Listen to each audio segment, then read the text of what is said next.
Ladies, chika, mas lalo pang kinilig ang mga tagahaga ng tambalang dumbbell matapos nakakaliw na hirit ng mga boses ng ABS-CBN.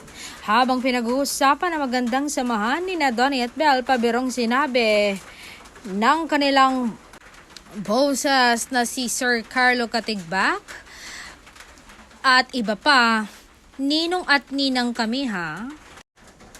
Agad namang nagtauhan ng mga showbiz artists at nasa paligid. Marami na nagsabing suportado talaga ng mga boses ang tambalang dumbbell na patuloy na kinakilkiligan ng viewers. Ikaw, kinilig ka rin ba sa hirit ng mga boses ng ABS-CBN?